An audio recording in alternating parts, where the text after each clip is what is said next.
Hola, soy Ana, una contadora que trabaja con Logro para ayudar a mis clientes a crecer. Últimamente me llegan muchas preguntas sobre cómo implementar la facturación electrónica.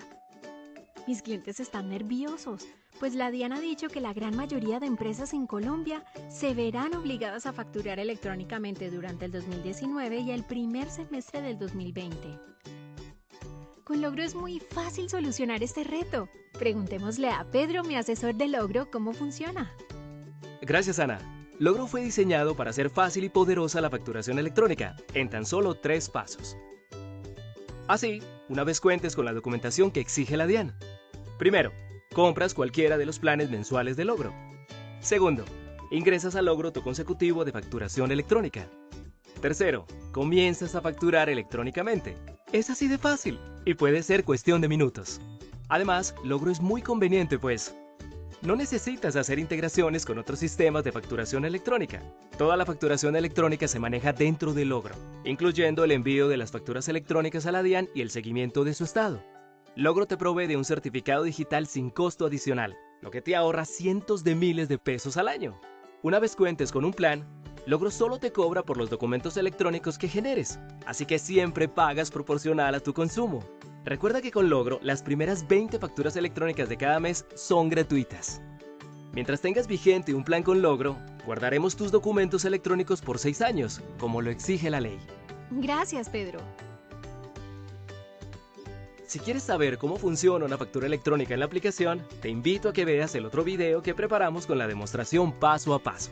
Recuerda, el plan de Logro te da mucho más que la posibilidad de facturación electrónica. Logro también te permite llevar tu contabilidad, controlar tu inventario, gestionar tu cartera, hacer ventas de mostrador y tener acceso a cientos de reportes gerenciales. Una vez cuentes con un plan, el costo de facturar electrónicamente es granular. Solo pagas por las facturas electrónicas que consumas. A más facturas, menos pagas por cada una de ellas. Obviamente, queremos tomarnos el tiempo de explicarte cómo funciona Logro y cómo operan nuestros precios en más detalle. Así que te invitamos a contactarnos haciendo clic en este botón. Si es urgente, dinos que es urgente y priorizaremos tu contacto. Yo también me despido. Chao.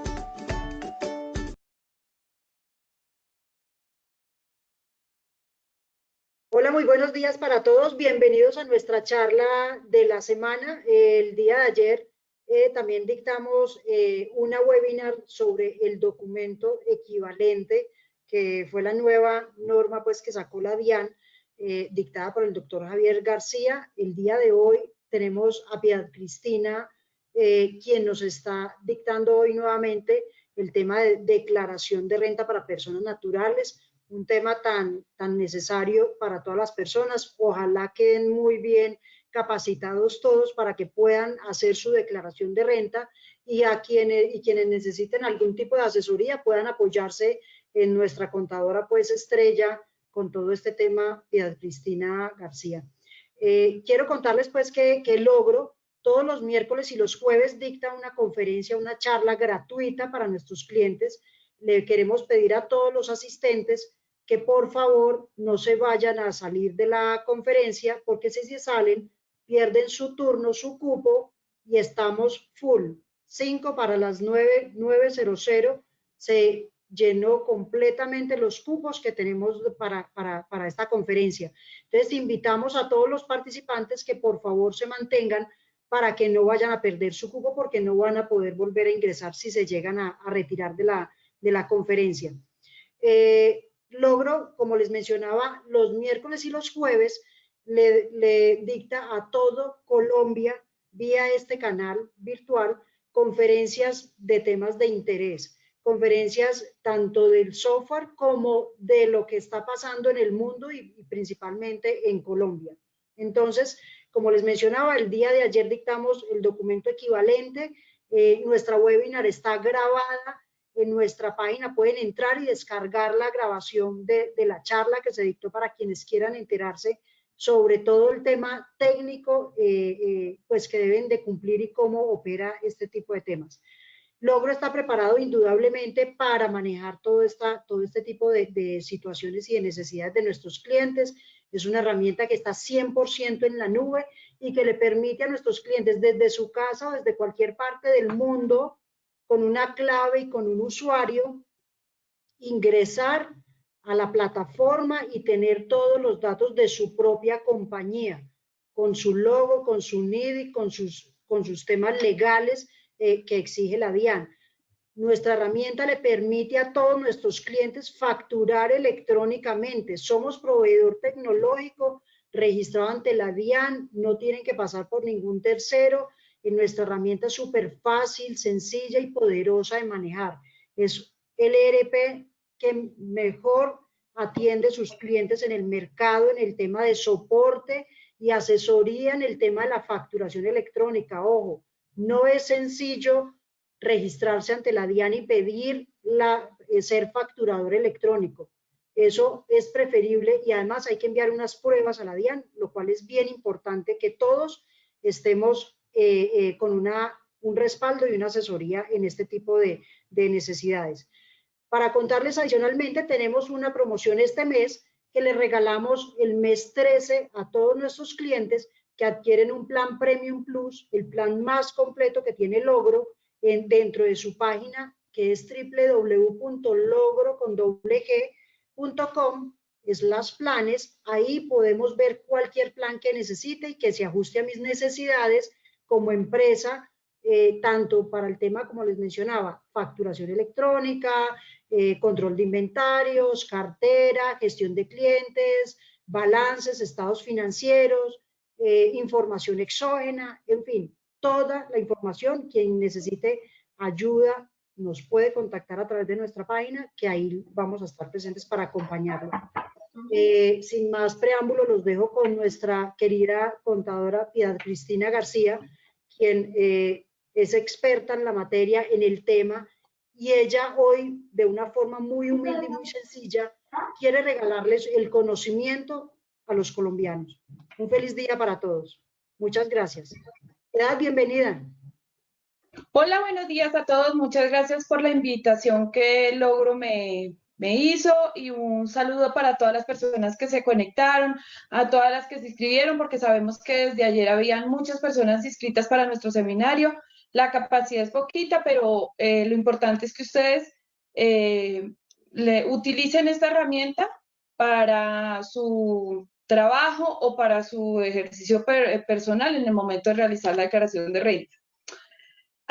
Ampliando un poquito lo que acaba de decir Marlene, he comprobado que Logro me ha servido tanto porque algunos colegas han tenido muchísimos inconvenientes con el decreto que salió en mayo del presente año respecto a la nueva configuración y parametrización de la información de la facturación electrónica.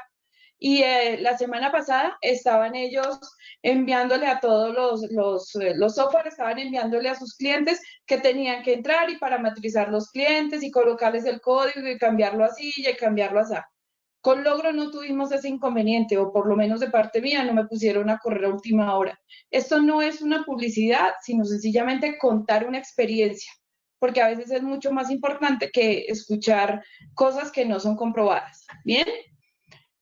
Hoy vamos a tomar el mismo tema que hicimos hace 15 días, que es la declaración de renta a personas naturales, ampliando un poquito esos temas que la gente ha sacado a relucir en todo este tiempo, porque nos han escrito en la web, me han enviado mensajes. Entonces lo que quiero es ayudarlos a todos. Quiero que entiendan una cosa, para las personas que no son contadores y que de pronto acuden a estos seminarios para tratar de hacer solito su declaración de renta. El contador de su mano derecha en el momento de presentar una declaración.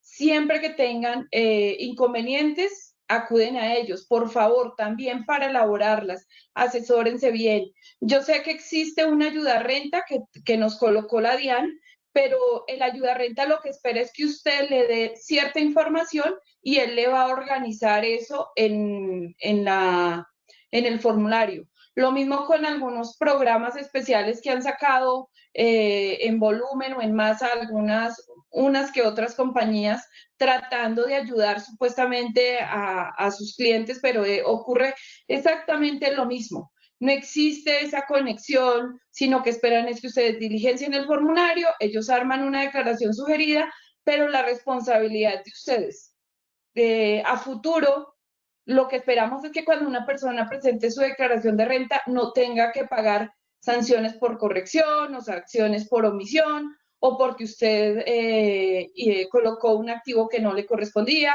o agregó un pasivo, etcétera, etcétera, etcétera. Por favor, respetemos a nuestros contadores, vamos de la mano con ellos, asesorémonos. Miren que las declaraciones de renta son muy, muy, muy importantes para lo que se viene a futuro. Es decir, esa declaración que usted presente ahora le va a servir para tramitar sus créditos, para poder conseguir algún tipo de contrato, porque le va a demostrar los ingresos. Es decir, dentro de la legalidad le va a servir muchísimo. Entonces, chévere que las personas por cultura general aprendan, pero nuestros contadores son nuestra mano derecha. Bueno, muchas gracias a todos y vamos a comenzar. Entonces, bien.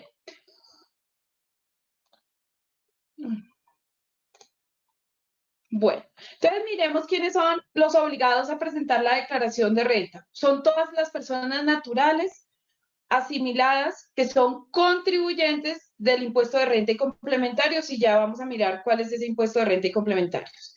¿Quiénes son los que deben declarar? Primero, todas las personas naturales nacionales residentes en Colombia, las sucesiones ilíquidas. Recuerden que las sucesiones ilíquidas se le llaman a las personas que han fallecido y que desafortunadamente están pendientes dentro del proceso de sucesión para sus herederos. Entonces, mientras se encuentre en esa posición, se van a llamar sucesiones ilíquidas. Y mientras esté ese proceso o no se haga, la responsabilidad del contribuyente de sus allegados, de sus familiares, de su representante, es presentarles la declaración de renta a quienes ya han fallecido hasta el momento en que se haga el juicio de sucesión. También deben presentarlo las personas naturales extranjeras residentes en el país, ya vamos a hablar de residencia, y las sucesiones ilíquidas de causantes con residencia en el momento de su muerte. ¿Qué quiere decir esto? Que si hubo un extranjero que por el tiempo de residencia estaba obligado a presentar declaración de renta, no solamente debe presentar los ingresos que haya obtenido en Colombia, sino también a nivel mundial, lo mismo su patrimonio. Lo debe declarar, todo lo debe declarar. ¿Quiénes también están obligados a declarar? Las personas naturales, nacionales o extranjeras, no residentes en el país, y las sucesiones ilíquidas de causantes sin residencia en el país al momento de su muerte. Ellos deben declarar las rentas, ojo ahí, porque solamente tendrían que declarar los ingresos de fuente nacional y también deberán declarar el patrimonio que hayan tenido en nuestro país. Ya no es universal. Entonces existen estas dos diferencias. Para eso ustedes se pueden apoyar en el artículo 7, 8 y 9 del Estatuto Tributario. Recuerden también que existe una norma madre que es el DUR, el Decreto Único Reglamentario, que es el consolidado de toda nuestra reglamentación tributaria, donde todo está mucho más aclarado, nos dice qué es, en qué nos debemos apoyar y en qué no. ¿Listo? Vamos a hablar de esa residencia fiscal en Colombia. Entonces, ¿quiénes son los que deben cumplir quién deben hacer ese análisis de su residencia para saber si presentan o no renta? Entonces, es un extranjero, persona natural, que obtiene ingresos y posee bienes en un país diferente al que nació. O también puede ser el caso de un ciudadano extranjero que vive en Colombia de forma temporal o permanente y tiene bienes o recibe ingresos en el exterior. Entonces, un caso concreto es, hay un extranjero que viene a Colombia a pasar vacaciones y decide que Colombia es el mejor país para poder disfrutar los 6 meses o los 8 meses o el año completo. Él solo viene de vacaciones y decide un mes conocer todo el país y lo recorre todo.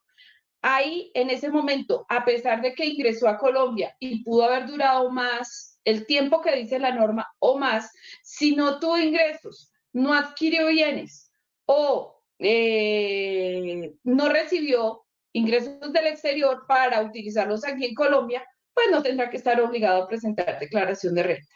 Si el objetivo de ese extranjero es llegar a Colombia para obtener un beneficio, bien sea por ingresos o por adquirir un patrimonio, entonces tendrá que analizar su tiempo de permanencia para saber si declara o no. Bien, para las personas naturales es importante tener el concepto de residencia, toda vez que se deben analizar 183 días continuos o discontinuos contados a partir de la fecha de ingreso. ¿Listo? Entonces vamos a hacer 2 ejercicios muy sencillitos. 2 ejercicios muy sencillitos. En el primer ejercicio, la persona ingresó al país y salió del país en varias oportunidades. Comenzó el 10 de noviembre, salió el 19 de noviembre, eso quiere decir que duró solamente 9 días. Después regresó el 2 de diciembre, salió el 18 de enero del 2019 y su permanencia fueron ya 46 días. Después de eso, volvió a nuestro país el 16 de febrero del 2019 y el 14 de mayo del 2019, completando en este último, en el último periodo 88 días. La suma de estas 3 permanencias da 143. Pero ¿cómo sé yo a partir de qué momento y hasta cuándo cuento esos 143? A partir de la fecha en que ingresó por primera vez. Este periodo se inicia el 10 de noviembre del 2018. Debo tener en cuenta un año calendario, es decir, 365 días. Entonces empiezo a hacer mi conteo desde el 10 de noviembre del 2018 hasta el 9 de noviembre del 2019. Si en el transcurso de esos 365 días él vino o permaneció más de 183 días, o sea, 184, ya lo consideramos residente fiscal. Organicemos un segundo ejemplo. Ingresó al país el mismo 10 de noviembre del 2018, salió el 19 de noviembre del 2018, volvió el 2 de diciembre del 2018, regresó el 18 de enero del 2018, luego volvió el 15 de julio del 2019 y se fue el 13 de noviembre del 2019. Hasta ahí, en esos 3 ingresos, la persona completó 173 días. Fíjense que si analizamos el año de 365 días, no estaría obligado no sería residente para efectos fiscales, porque solamente son 173 días. Muchos le pueden decir, no, es que yo fui el 13 de noviembre y volví el 15 de noviembre y me volví a ir definitivamente el 28 de diciembre. Este último periodo ya no cuenta, porque nuestra cuenta iba hasta el 9 de noviembre, porque comenzó el 10 de noviembre del año inmediatamente anterior. Hoy por eso traje este tema nuevo, esta aclaración nueva, porque sé que hay muchas personas o muchos contadores que pueden estar asesorando a nuestros extranjeros y este es el ejercicio que deben calcular o deben realizar para saber si están obligados o no a declarar. Bueno, bien. Entonces analicemos cuáles son esas condiciones de residencia en Colombia para efectos fiscales. Entonces serán las personas que permanezcan en el territorio nacional continuos o discontinuos por más de 183 días y lo vimos en el ejercicio. Durante un periodo de 365 días calendarios consecutivos contados a partir de la primera vez que llegó al país. En el ejercicio que vimos anteriormente, mi periodo fiscal empezaba el 10 de noviembre del 2018, se acaba el 9 de noviembre del 2019. Quiere decir que el último rengloncito lo tomaríamos como inicio de nuestro nuevo periodo para contar a partir de ahí otros 365 días y volver a calcular si cumple o no los requisitos de residencia. Las personas naturales o extranjeras residentes en el país y las sucesiones ilíquidas de causantes de residencia en el país en el momento de su muerte. Ya lo habíamos dicho que si se presentó esa situación donde la persona extranjera residente falleció en Colombia, en estos casos, la declaración que debe hacer es universal. Los nacionales que obtengan el 50% o más de sus ingresos de fuente nacional. Voy a dar un ejemplo. Yo tengo una persona que estuvo de enero hasta mayo en nuestro país, ¿sí? Y resulta que él decidió irse para el exterior a trabajar porque le salió una mejor oportunidad. Pero mientras se instala, mientras se organiza, mientras formaliza todos sus procesos, obtuvo unos ingresos, pero fueron superiores los de Colombia. A pesar de que haya permanecido en el año más tiempo en el exterior que acá, como sus ingresos fueron superiores acá, debe declarar acá. Eso es importante. Los nacionales que tengan el 50% o más de sus bienes administrados o poseídos en el país. Entonces, hemos visto muchos mensajes en la web, en las páginas sociales, en los chats, donde la gente pregunta, hay una persona que vive en Estados Unidos, esa persona en Estados Unidos no tiene nada, porque allá obviamente todo lo tiene que pagar, no ha podido adquirir una vivienda, pero resulta que él en Colombia tiene 5 casas, tiene apartamentos, los tiene arrendados, tiene una finca productora y obviamente los administra y le rinden un informe y eso le genera unas utilidades. Obvio, tendrá que presentar su declaración de renta acá, porque el grupo de bienes los tiene aquí.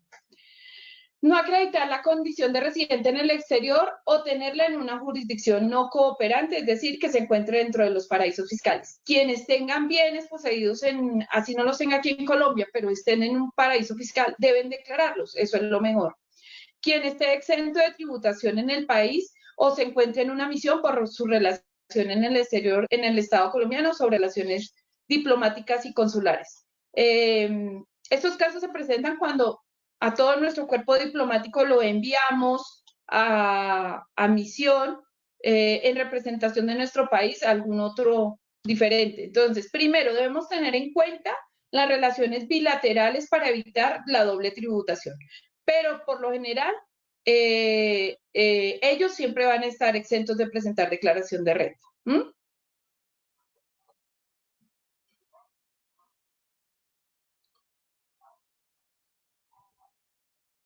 Ahora hablemos de los nacionales. Esto viene reglamentado desde el año 2016 y es que se han establecido una serie de condiciones para saber si la persona tiene o no que declarar. Entonces vamos a mirar cuáles son estas condiciones. Primero, ser responsables del impuesto sobre las ventas. Quienes ya estén inscritos o registrados en la DIAN como responsables del impuesto sobre las ventas, siempre tendrán que presentar su declaración de renta. Puede ser que no seamos responsables del impuesto a las ventas, entonces debemos mirar las siguientes condiciones. La primera, su patrimonio. Es decir, que todos los bienes que poseía a 31 de diciembre del 2019 superaran los 154.215.000, que esto equivale a 4.500 VTs.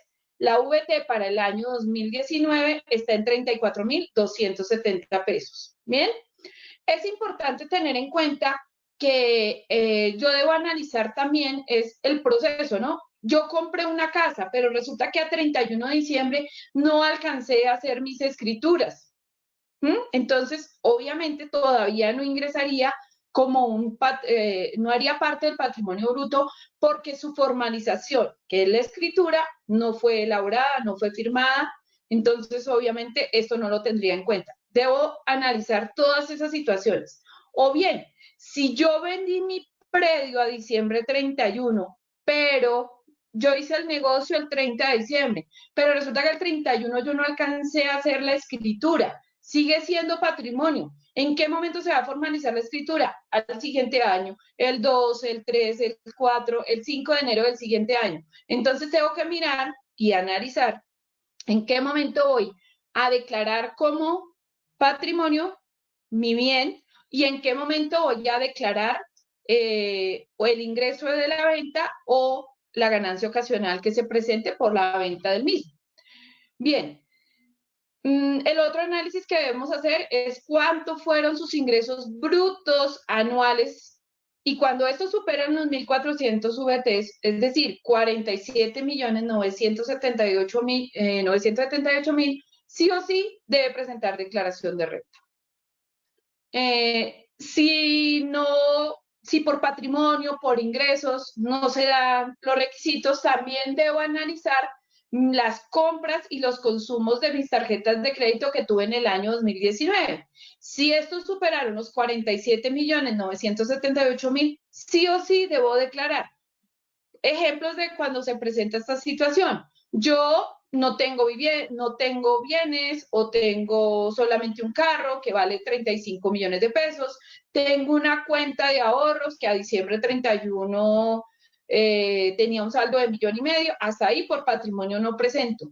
Por ingresos, no, yo no recibo ingresos. Solamente tengo 1 millón, 2 millones de ingresos al mes, entonces no me da la base.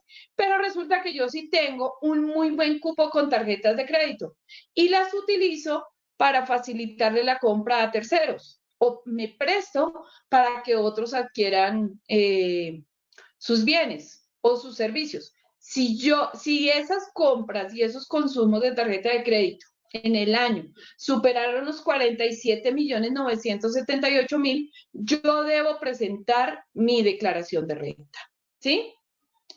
Y obviamente no lo puedo tomar como gasto, porque si yo hice compras por 100 millones de pesos, eso no puede ir con el gasto. Yo debo presentar mi declaración de renta con la información que tengo y en el momento en que la DIAN haga el análisis y diga, bueno, pero si esta persona no tenía patrimonio, no tenía suficientes ingresos, ¿en qué se gastó los 47 millones? Nos podrá llegar un requerimiento donde nos pidan que justifiquemos esta transacción. Ah, no, es que yo lo que hago es hacer la compra, entregársela a una persona y yo le cobro una comisión. Entonces usted debió haber declarado sus ingresos. Todo eso lo debo tener en cuenta. Bueno, el siguiente concepto son los consumos por tarjetas de crédito y el valor total de las consignaciones bancarias. Este es otro ejemplo donde la gente no analiza el concepto y quizás dicen, volvemos al mismo ejercicio. No tengo patrimonio, no tengo ingresos, yo no hice compras, pero resulta que mi cuenta bancaria la utilicé para hacer transferencias de dinero, ¿sí?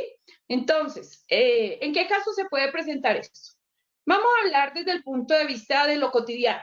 Alguien tiene una cuenta de ahorros y es la secretaria o el asistente del gerente de la compañía y resulta que para todos los gastos menores de la empresa necesitan retirar de la cuenta de la empresa, convertirlo en efectivo para poder hacer las compras básicas que se necesitan en la operación.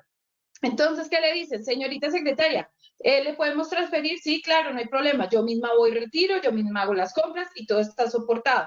Pero su cuenta sí se está viendo afectada y es el indicador para saber que tiene que declarar renta a futuro. ¿Bien?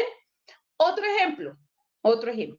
El banco me prestó a mí 80 millones de pesos. Con ese valor yo voy a comprar un vehículo de 80 millones de pesos, porque ese va a ser mi medio de transporte y mi implemento de trabajo, porque voy a montar el servicio de transporte de mercancía. Si fuera por patrimonio, fíjese que no tendría que declarar, pero resulta que el banco le depositó a usted 80 millones de pesos. Inmediatamente, ese ya es el elemento detonante para decirle, señor, sobre esa transacción, como superó los 1.400 VTs, usted tiene que declarar renta. ¿Qué tiene que declarar? Entonces, ¿qué tendría que declarar? Pues su activo, que vale 80 millones de pesos, ¿cierto? Recuerden que si es una persona natural, no le va a llevar contabilidad, no tendría que depreciar y tendría que declarar su pasivo. ¿Cuál es su pasivo? El saldo a 31 de diciembre de la deuda que tiene con el banco. Y si quiere registrar los ingresos, lo puede hacer, pero esa es la forma como vamos a revisar. Vamos a dar otro ejemplo.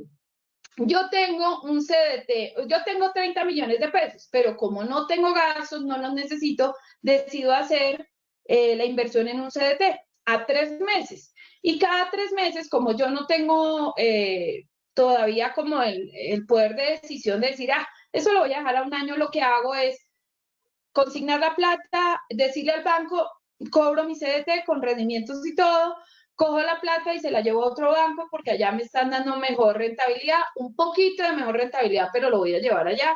Y cuando llego al siguiente banco, entonces a los 3 meses me llama el banco inicial y me dice, venga que yo le voy a dar una mejor tasa. Entonces la gente lo que hace es, en la misma cuenta, los mismos 30 millones los está consignando, los está retirando, los está consignando, los está retirando, y quizás durante el año se pueden estar superando esos 47,978. ¿Cómo sé yo cuál fue mi comportamiento de las cuentas bancarias o el movimiento que tuve en ellas? Recuerden que a la fecha ya los bancos presentaron la declaración, el reporte de información exógena, y eso me lo consolidan a mí por identificación.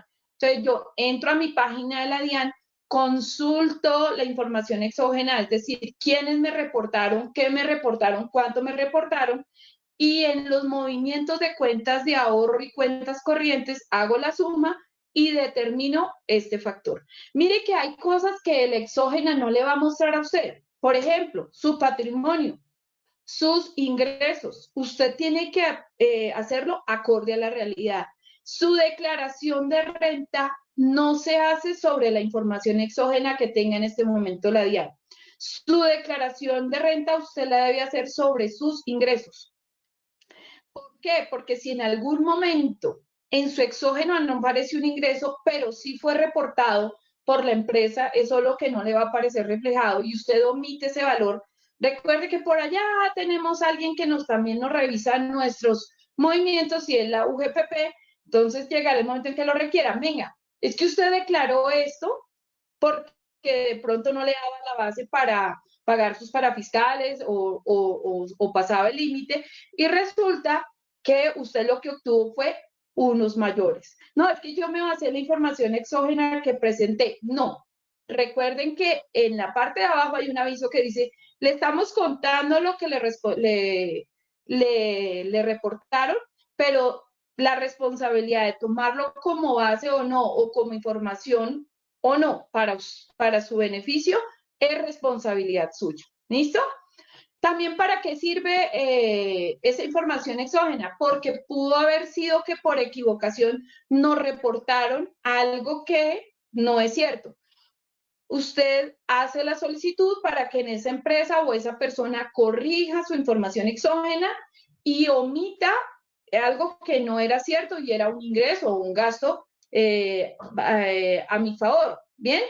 Pero independiente de lo que esa persona haga o en el momento en que lo haga, porque vamos a suponer que quien reportó eso fue una persona jurídica que ya no está, se acabó.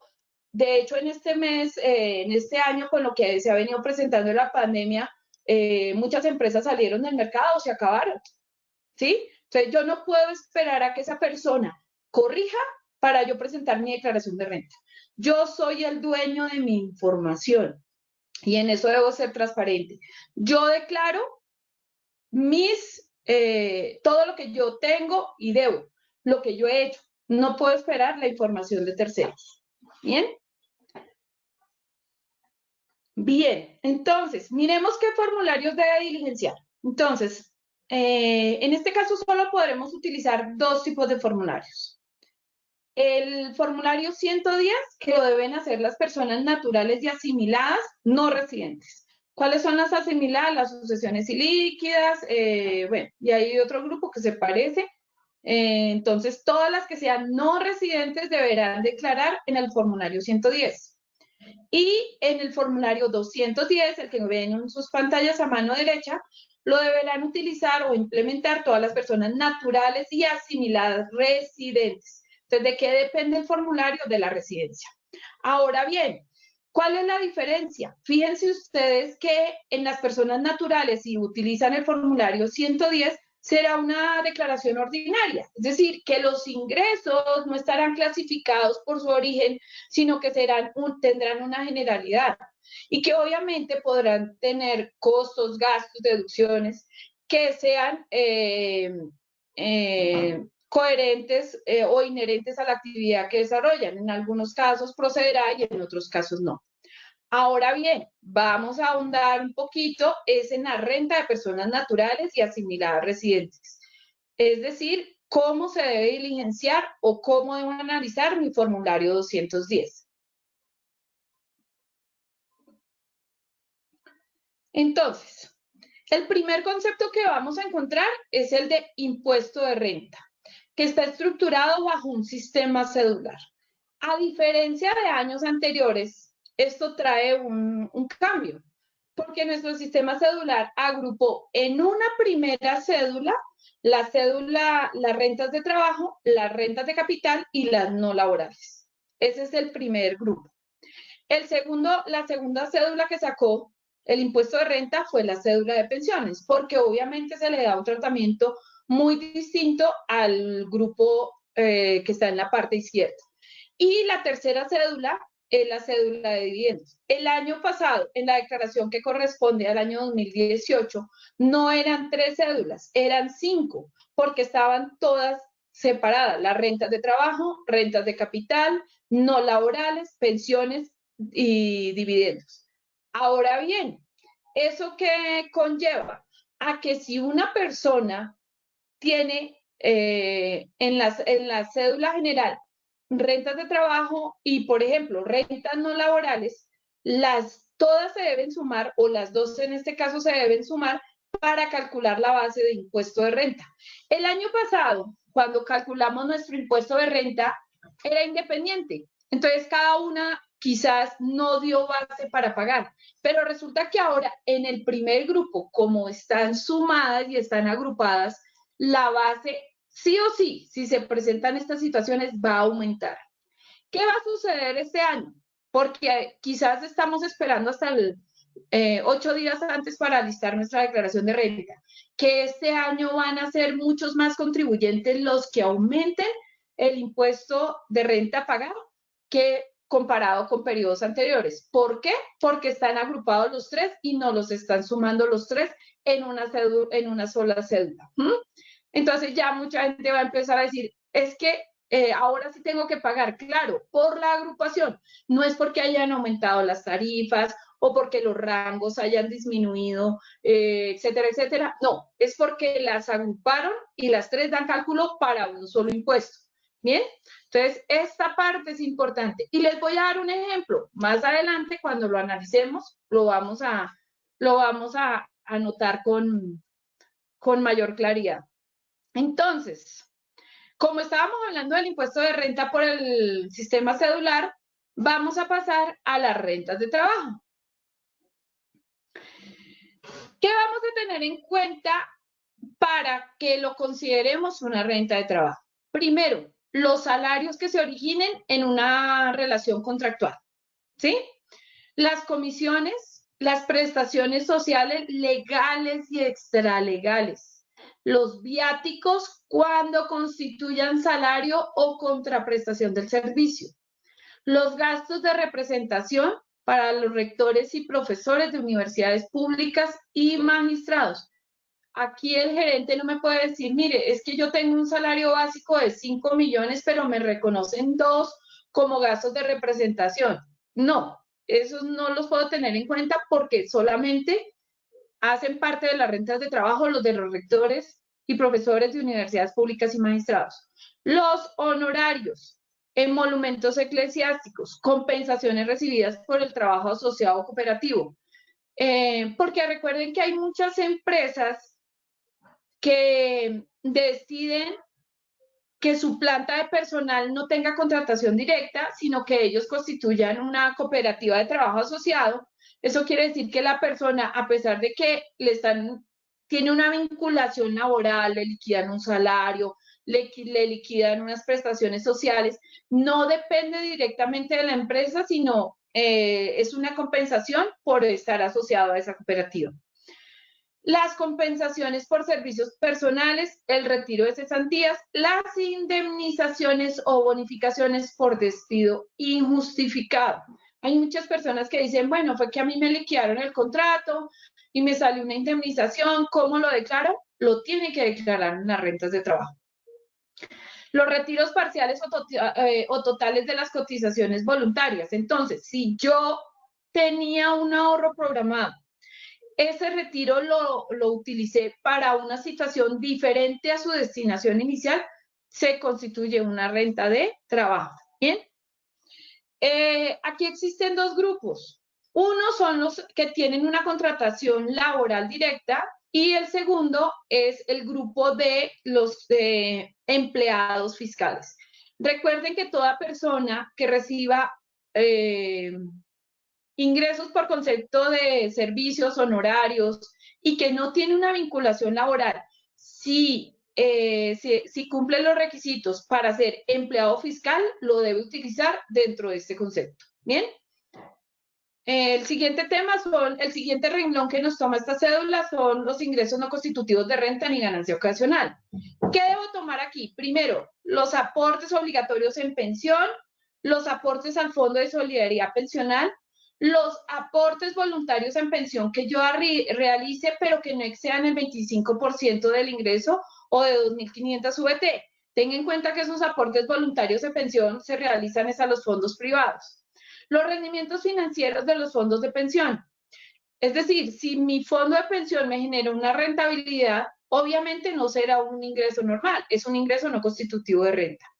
Los aportes obligatorios en salud que haga el empleado, los apoyos económicos para financiar programas educativos otorgados por el Estado o financiados con recursos públicos, porque pude haber obtenido una beca para hacer una especialización, una maestría, un doctorado, y obviamente, a pesar de que es un ingreso alto, también será no constitutivo de renta.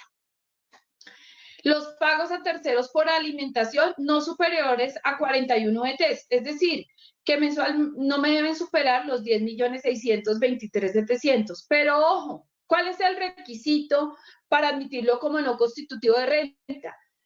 Que obviamente a mí me consignaron ese dinero, lo reflejan como un pago de alimentación que me dieron para beneficio personal o de mi familia o de mi grupo familiar, porque ellos son los que están conmigo en el lugar donde me trasladaron para desarrollar mi actividad, pero resulta que todo quedó facturado y a todo se le practicó retención. Entonces, ¿qué está sucediendo en este momento? Que para la empresa hubo un gasto que no se constituye como gasto al empleado, sino gastos por alimentación al señor Pepito o a la empresa X porque le suministró la alimentación a ellos y les practiqué una retención. Entonces, ahí es donde debo analizar cómo fue ese pago por alimentación. Si fue directamente al empleado y lo benefició directamente a él y él le dio la destinación que quiso, o utilicé un intermediario para que le prestara ese mismo servicio. Y para los independientes o quienes cotizan como independiente, los pagos que hayan realizado a la ARL. Esos debo tenerlos en cuenta dentro de este grupo.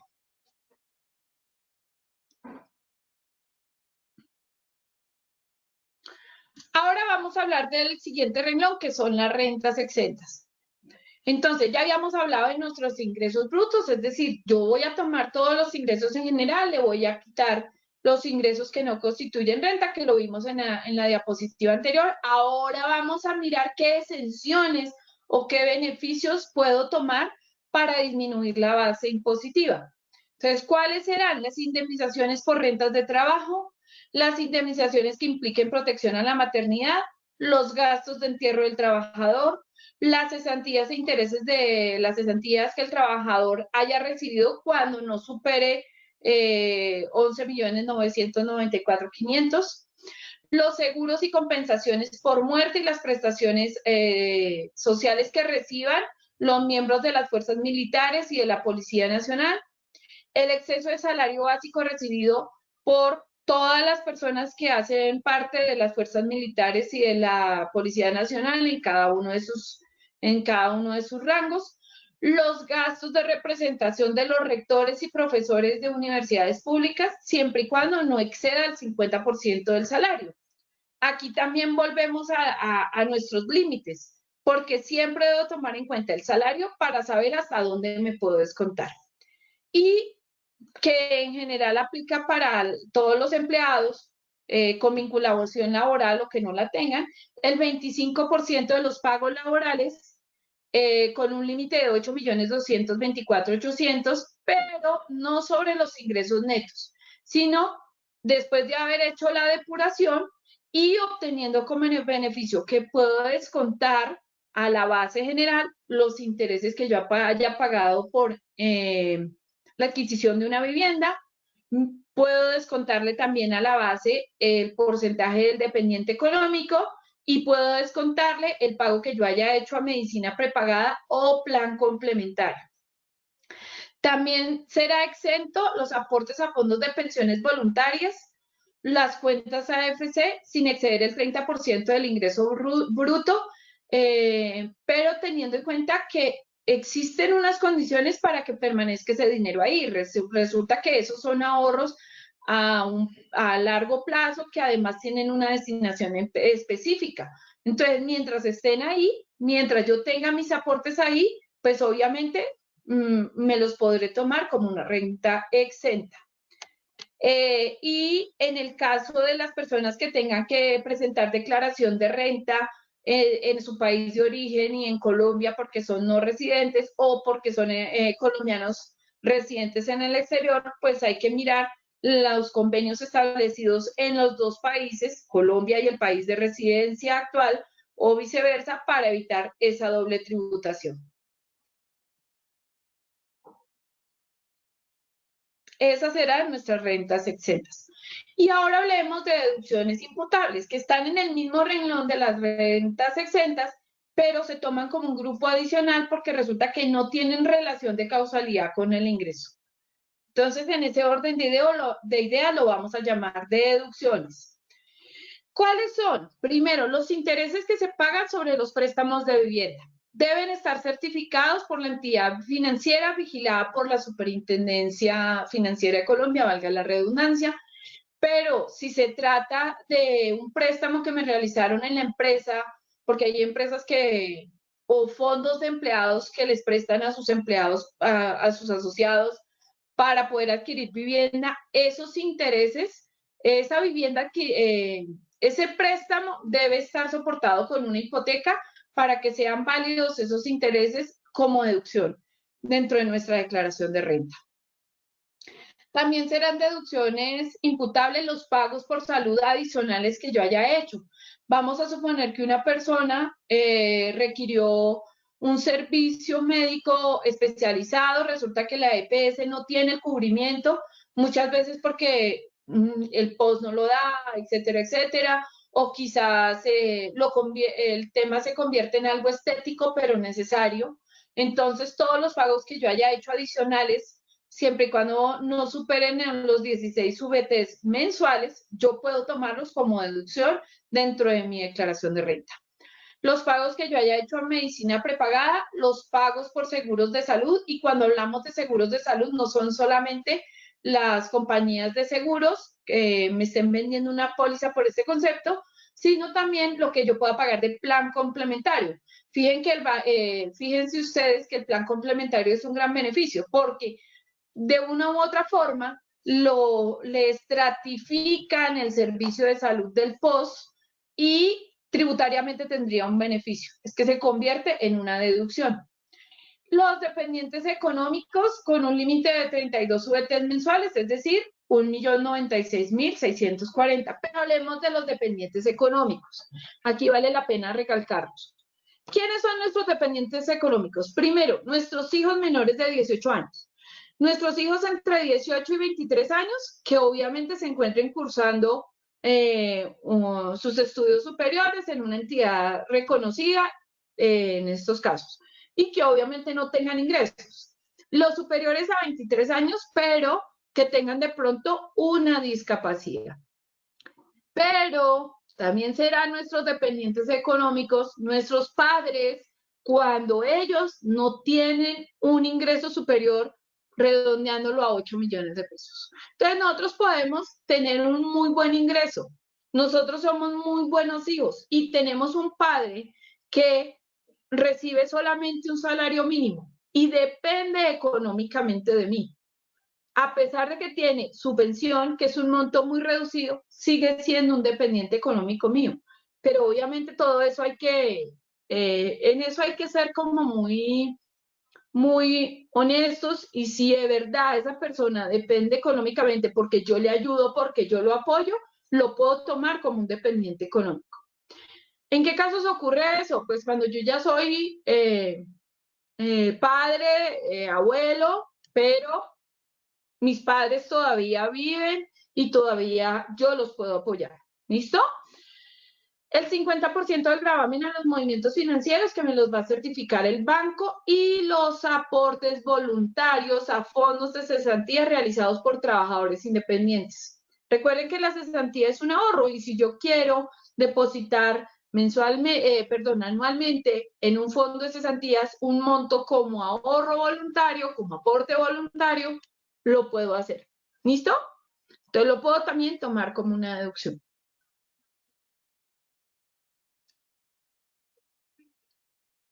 Bien, entonces analicemos el renglón.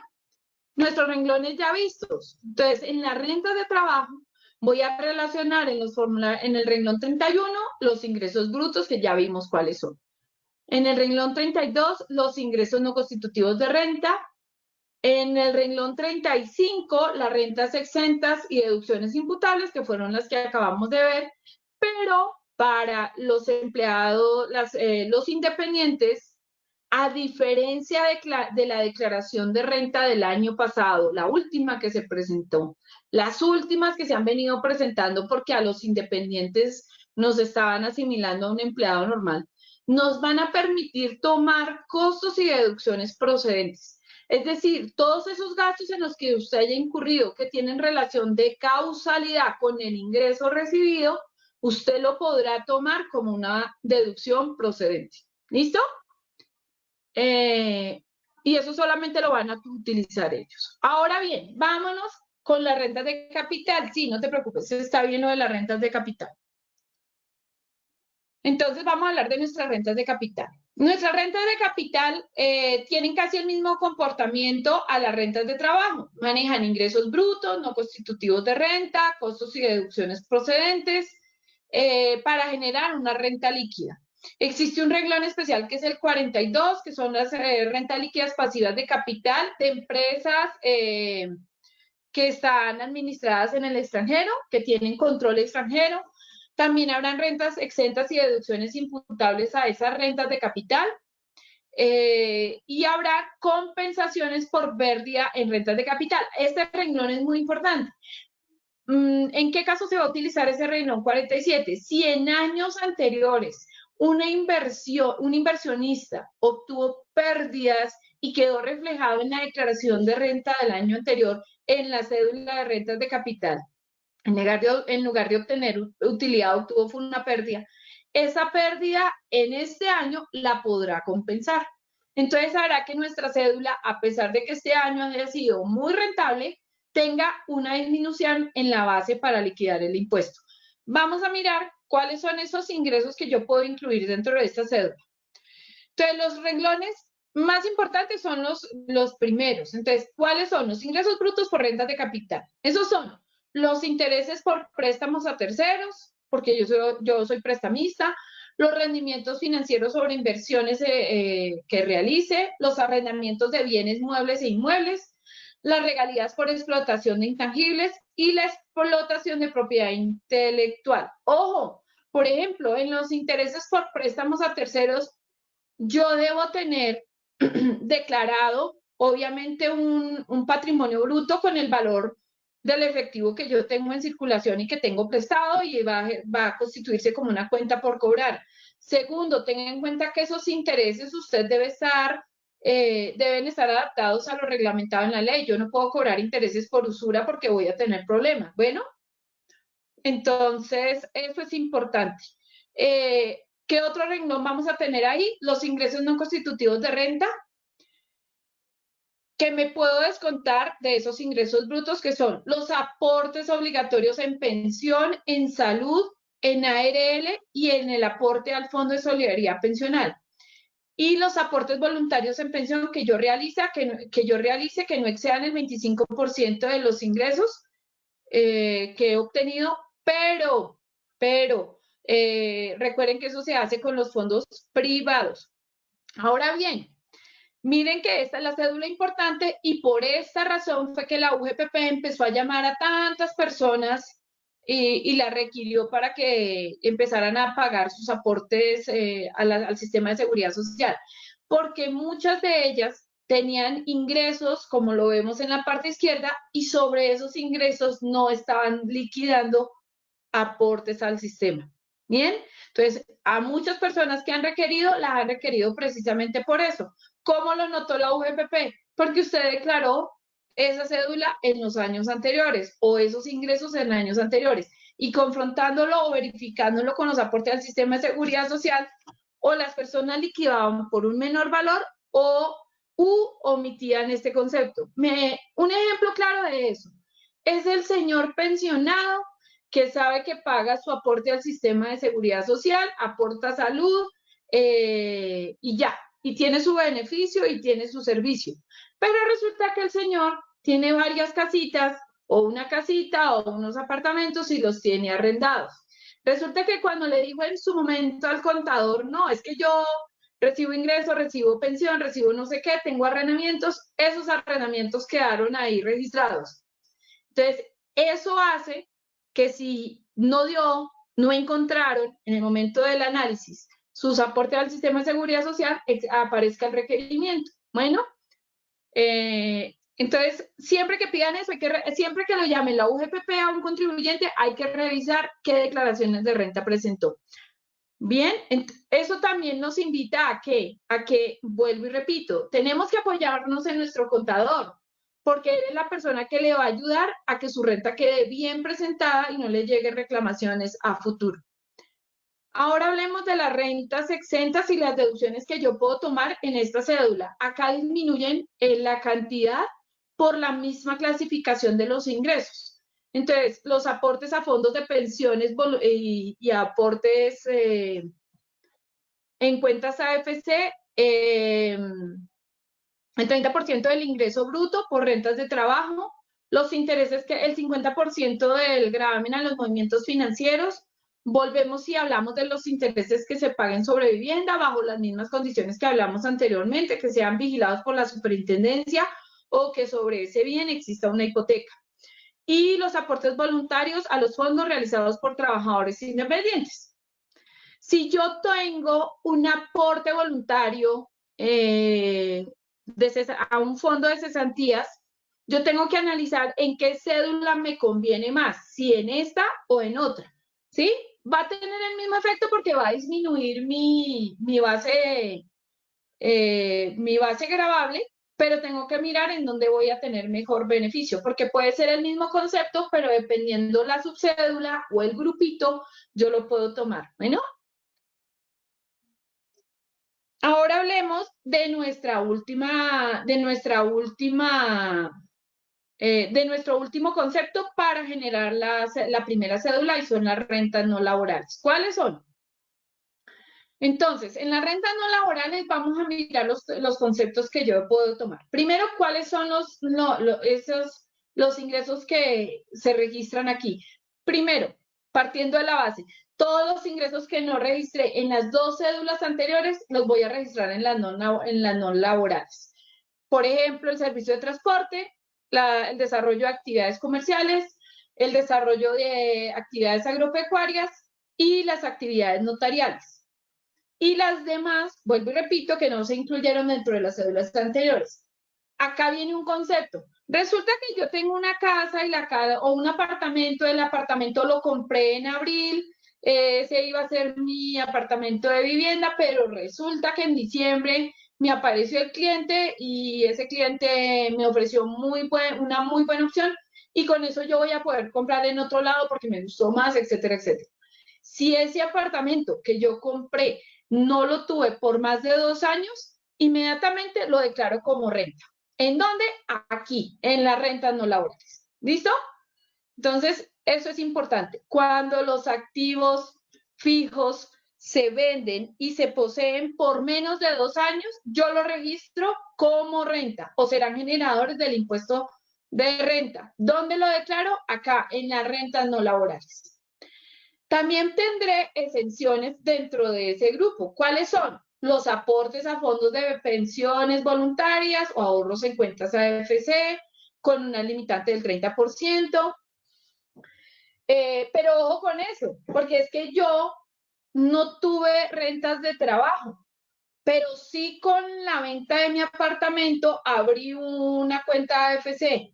Resulta que como no tuve rentas de trabajo, no puedo convertir ese ahorro en una renta exenta porque la condición era que fuera ingreso bruto por renta de trabajo. ¿Ven la cascarita?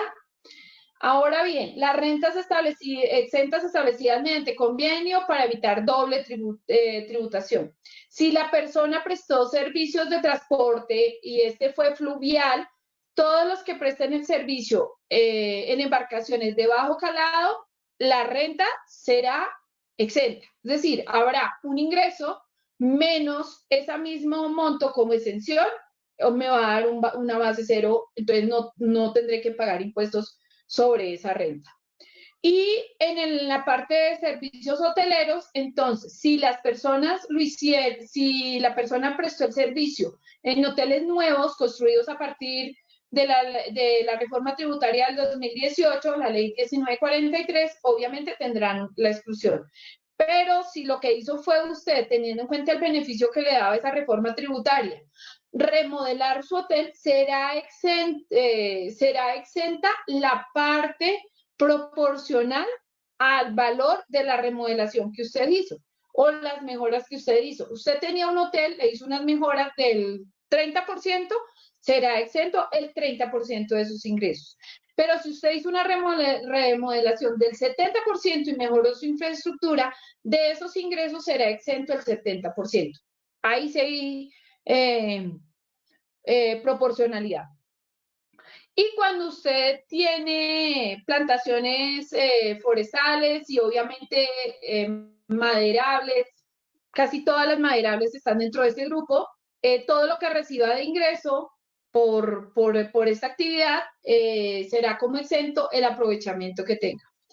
Ahora bien, el siguiente renglón será los ingresos no constitutivos de renta. ¿Cuáles son? Los apoyos económicos no reembolsables que le dé el Estado, la utilidad en venta de acciones, los aportes obligatorios en pensión, los aportes voluntarios en pensión.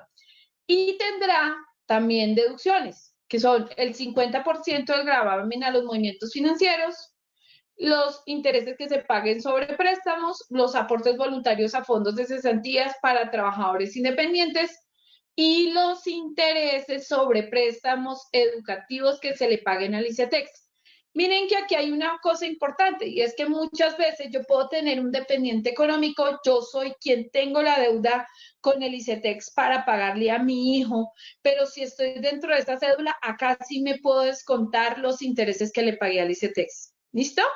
Dentro del año grabable, o todo certificado. Siguiente, bien.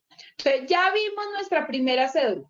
Recuerde que se convierten en una sola, porque le van a sumar los 3 ingresos, le van a restar las 3 exenciones, le van a restar lo que no constituye renta, usted podrá descontar deducciones y da una sola base gravable. Entonces, si usted tuvo movimientos entre las 3, la suma de las 3 muy posiblemente, comparado con años anteriores, le va a dar impuesto a pagar.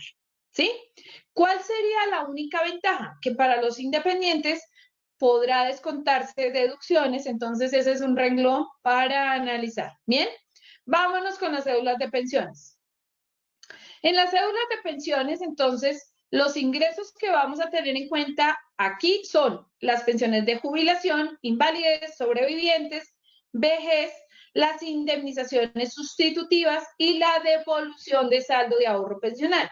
Este último caso es cuando las personas no salen pensionadas, sino que reclaman su bono pensional, entonces se deberá declarar ese ingreso dentro de esta cédula.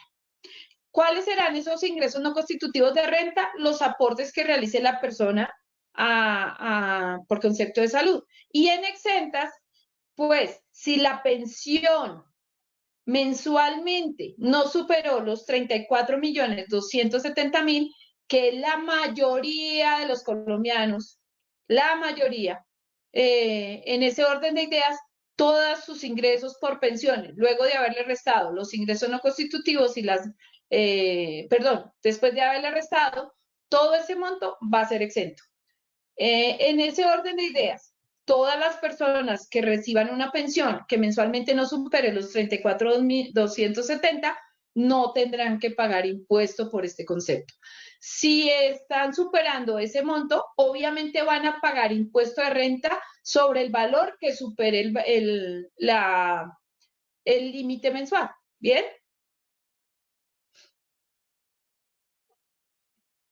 Y aparece nuestra tercera cédula, que es la cédula de dividendos y participaciones. ¿Qué son dividendos y participaciones? Pues son los rendimientos que yo voy a recibir de una compañía donde tengo una inversión. Aparezco registrado como socio, accionista, comunero, asociado, suscriptor o algo similar. Obviamente, dentro de esta cédula declararán dividendos y participaciones las personas naturales, residentes y sucesiones ilíquidas de las personas que en el momento en que fallecieron eran residentes en Colombia. Y obviamente debo declarar lo que reciba de entidades nacionales y de sociedades y entidades extranjeras. Coloquemos situaciones y analicemos cuándo es residente y cuándo no es residente. Entonces, los dividendos por utilidades no grabadas, generadas y no distribuidas antes del 1 de enero del 2017. Entonces, vamos a abrir dos grupos. El primer gran grupo es lo no distribuido antes del 1 de enero del 2017, ¿cierto? Y el segundo grupo, lo distribuido después del 1 de enero del 2017. ¿Sí? Bien, porque puede ser que existan utilidades acumuladas que se distribuyan mucho después. ¿Qué sucede con las utilidades no grabadas, generadas y no distribuidas antes del 1 de enero del 2017? Se les da tratamiento de ingreso no constitutivo de renta, por tanto, no se les va a practicar ninguna tarifa. Y si no son residentes, entonces se les da el tratamiento se les va a dar el mismo tratamiento. Entonces, resumamos, se les da el mismo tratamiento. No van a pagar ningún impuesto. ¿Pero por qué no va a pagar ningún impuesto? Porque son utilidades no grabadas. Ahora bien, cuando las utilidades no se distribuyeron antes, se distribuyeron antes del 1 de enero del 2017, pero eran grabadas, se les va a declarar dentro de esta cédula y se les va a aplicar la tarifa que está establecida para la cédula.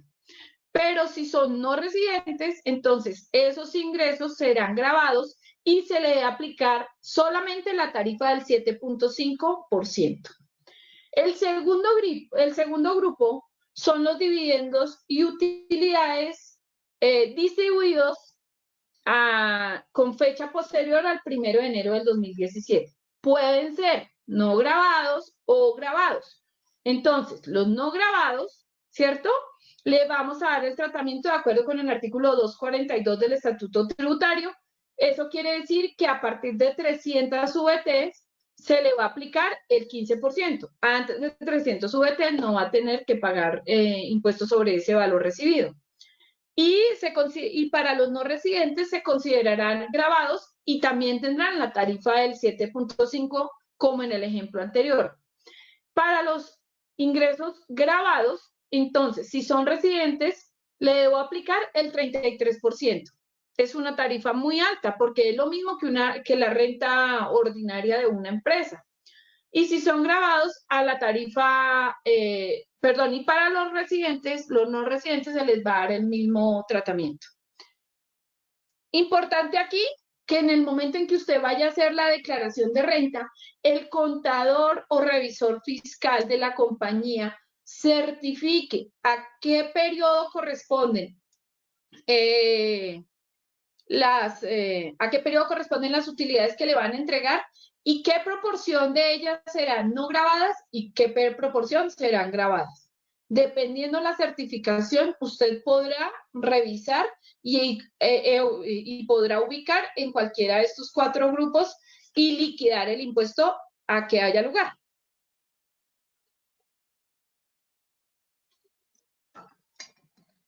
Entonces, yo les hablaba al principio de que lo que vamos a presentar en este momento es nuestro de impuesto de renta y complementarios. Cuando hablamos de impuesto de renta, es liquidar una de las 3 cédulas que acabamos de mencionar.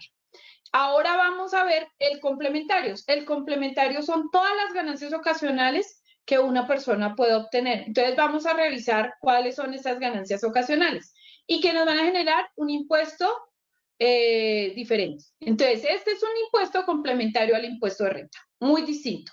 Cuando una persona es natural en el año gravable a declarar no alcanza los topes y está obligada a declarar, si lo hace, no. Espera porque se...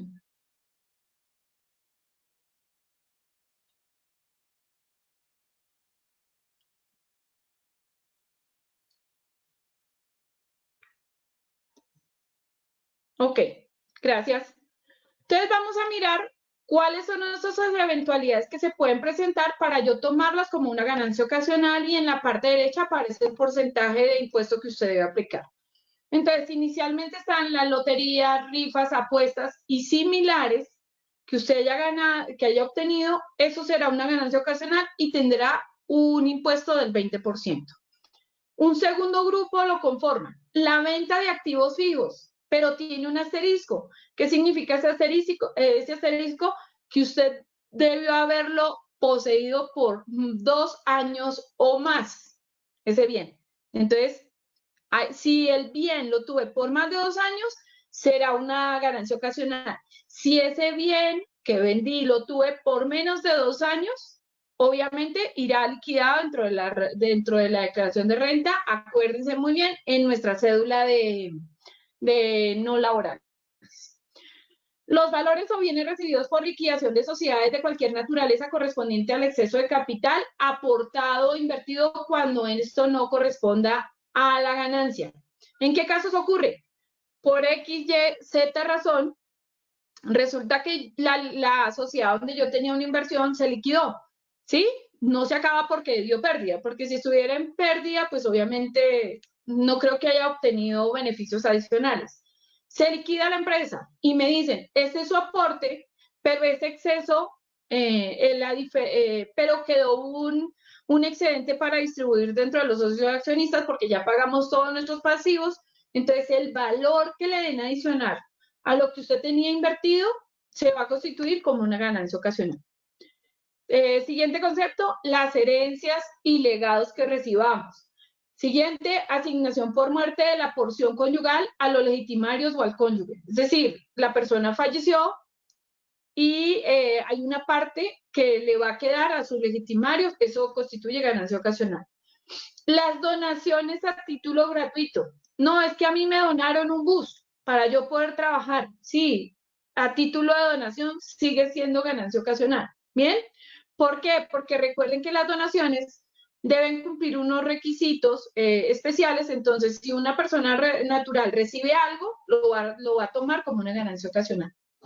Los premios en títulos de capitalización. Yo tengo un título en la entidad financiera tal, porque es un ahorro que yo tengo ahí, pero dentro de los concursos que hacen todos los meses, me gané un carro. Ese carro, que es un premio, o me dieron el 50% de lo que tenía ahorrado. Eso que yo recibí es una ganancia ocasional. Y a diferencia del primer rengloncito de este grupo, está la utilidad en venta o casa o apartamento de habitación. Bien, todos estos conceptos van a rentar al 10%, a diferencia del primer grupo que está en la parte superior. Ahora miremos un tercer grupo donde yo debo declarar los gananciales generados por la disolución de la sociedad conyugal. Entonces, es distinto cuando recibo una herencia y la otra es la sociedad conyugal se acabó y yo recibo la parte que me corresponde. Eso se llama gananciales. El segundo concepto son las recompensas que me den solamente los organismos de seguridad del Estado. Si la empresa X quería saber quién era la persona que estaba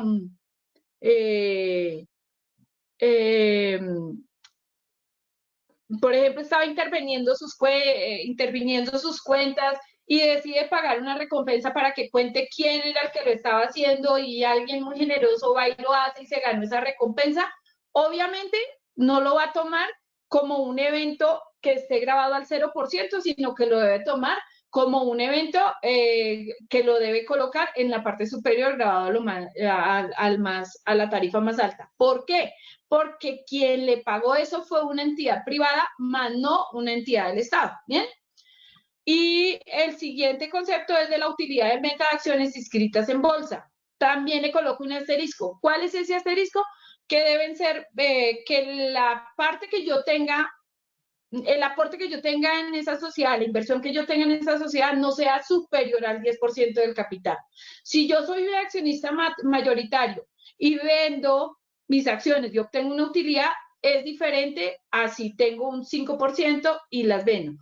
Esa proporción de utilidad que me da la venta de mis acciones, al igual que los dos conceptos anteriores, se van a registrar dentro de las ganancias ocasionales. Yo debo declararlas, pero no tendrán impuestos, será al 0%. Bien, ese era un tema que hace 15 días no lo habíamos tratado. Hoy quise ampliar un poquito porque sé que en eso hay muchas inquietudes. También sé que este material les va a llegar. Entonces, obviamente, espero que haya servido de mucha ayuda para ustedes.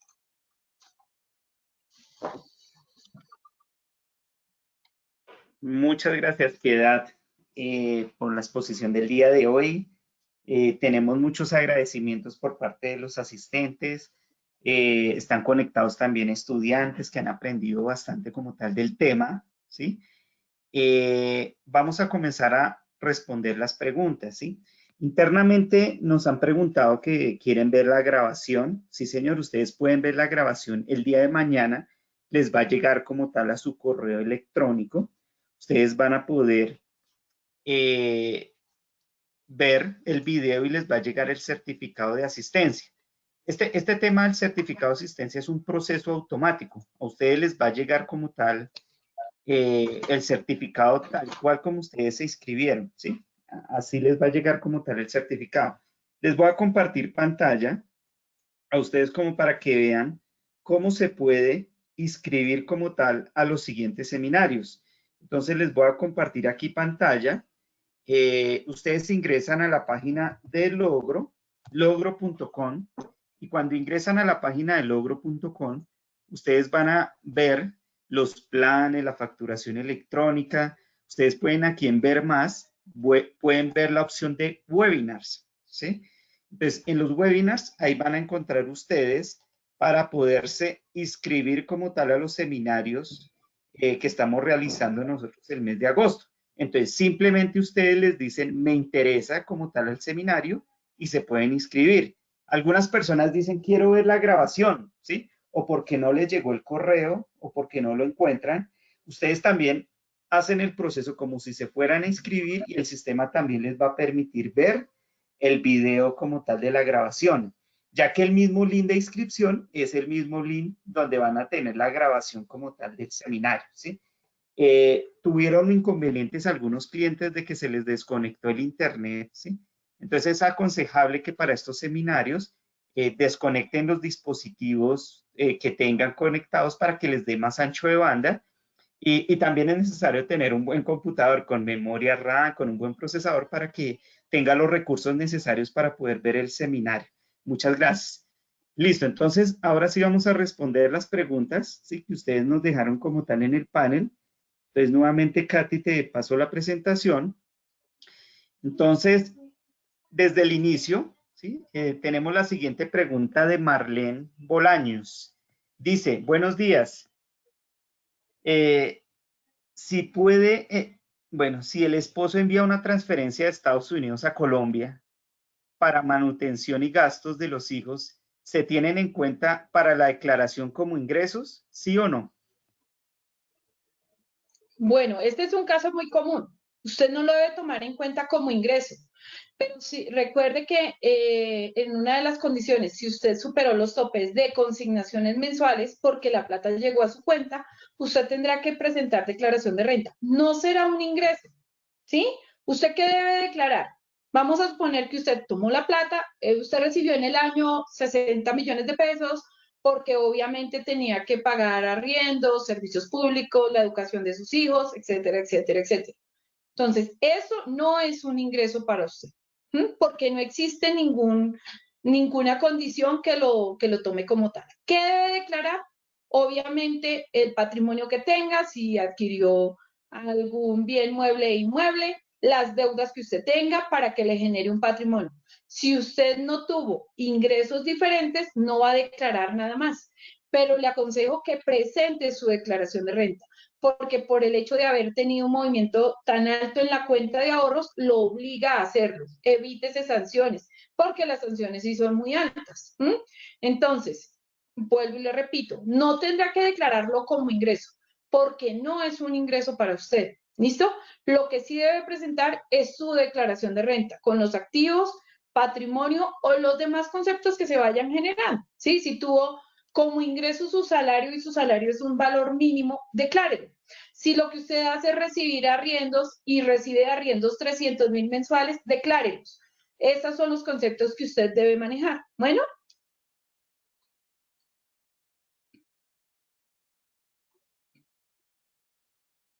Gracias, Piedad.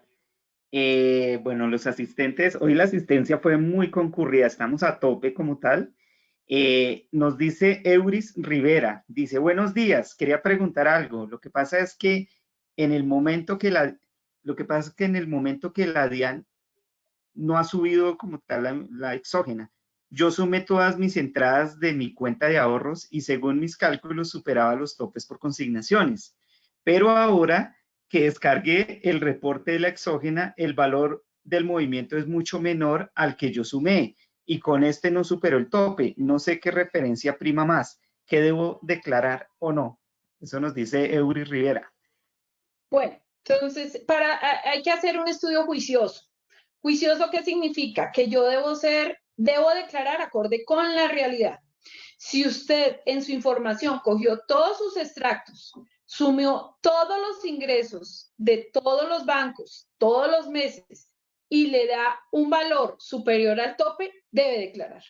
Que algún banco haya omitido o no lo haya dejado usted dentro de ese grupo y no le aparezca en la información exógena, no lo hace, no lo exime de la responsabilidad de hacerlo.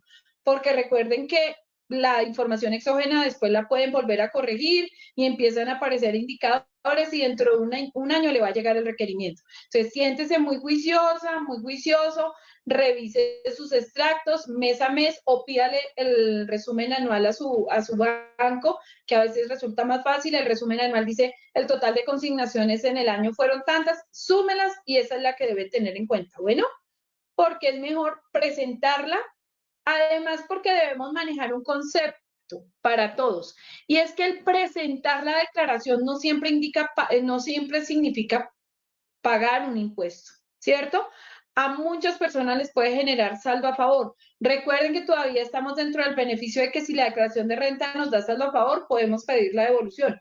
¿Cuál sería el ideal? Que nos diera un saldo a favor con una declaración de renta bien sustentada para que nos puedan devolver la plata, porque es responsabilidad del Estado exigirme la presentación y pago de mis impuestos, pero devolverme lo que a mí me corresponde, así no sea con rendimientos, pero es un beneficio que yo voy a tener. ¿Mm?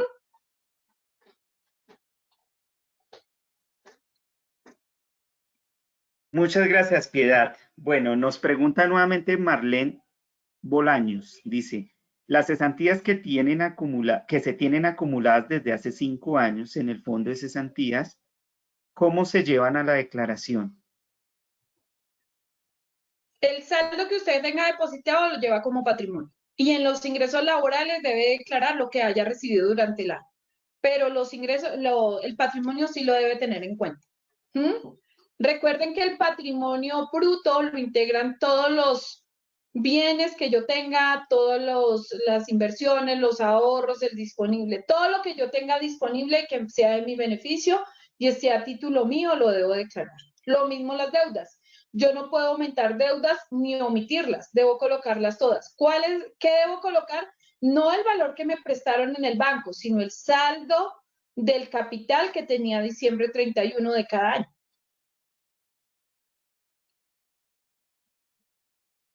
Muchas gracias, Piedad. Bueno, tenemos la siguiente pregunta de Fernando César Hernández Soler. Dice, buen día, una persona natural que vendió un vehículo, el cual lo tuvo por menos de 2 años. ¿Este ingreso en qué cédula iría? ¿Qué costos y gastos se pueden deducir? Bueno, entonces, como la posesión del bien fue menor a 2 años, lo debe declarar en las rentas no laborales, ¿sí? No lo puede llevar como ganancia ocasional, sino en las rentas no laborales. El ingreso será el valor al que se haya transado el bien en el momento de la venta. Ese valor siempre será el certificado por la Secretaría de Tránsito de la ciudad donde se hizo la transacción. De igual forma, el costo, ese será el ingreso, y el costo del bien será el que la erogación que yo hice para adquirir ese vehículo.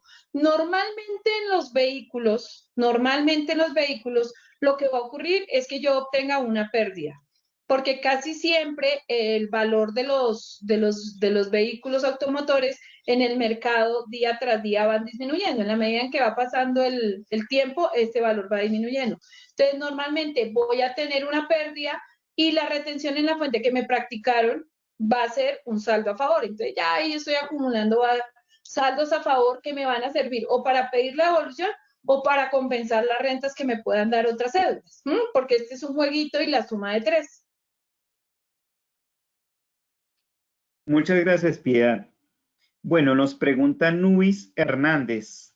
Dice, a una menor de edad, la mamá le consignó más de 100 millones de pesos en el año, pero en realidad el dinero es de la mamá. ¿Esto se considera ingresos para la menor? No, no es ingreso para la menor, pero sí debe declarar ella, la menor de edad, debe presentar declaración de renta por el movimiento que tuvo en las cuentas de ahorro. ¿Qué debe declarar? El saldo que a diciembre 31 tenga, las deudas o las demás cosas que reciba, lo que tenga a nombre de ella, pero no es ingreso. A ver, aclarémosle a nuestros panelistas, a nuestros asistentes al panel. El concepto de consignaciones bancarias no está vinculado directamente con un ingreso. Yo debo analizar qué correspondió al ingreso y qué no. Lo grave del asunto es cuando existen ese tipo de consignaciones y no existe una justificación para tal, ¿sí? Por ejemplo, en el caso de la mamá, abrió la cuenta a nombre de la niña, todo lo movió a nombre de la niña debe presentar la declaración de renta. Si la DIAN la requiere y le dice, venga, ¿a qué corresponde tanta entrada de dinero a los bancos cuando usted no tiene ningún ingreso? Ah, no, es que esta plata es de mi mamá. Ahí puede ocurrir una situación donde haya un requerimiento especial porque se supone que hubo una omisión por parte de la mamá para presentar sus declaraciones o para hacer las transacciones a nombre propio. Entonces, igual, el consejo es, presenta a la niña su declaración de renta, obviamente ese dinero no es ingreso. Sería ingreso si la mamá le estuviera dando una donación, le estuviera dando una herencia, etcétera, etcétera, etcétera. Lo declara como renta, pero no declara el valor como ingreso, porque son los ahorros de la mamá que están depositados en la cuenta de la hija. ¿Bien?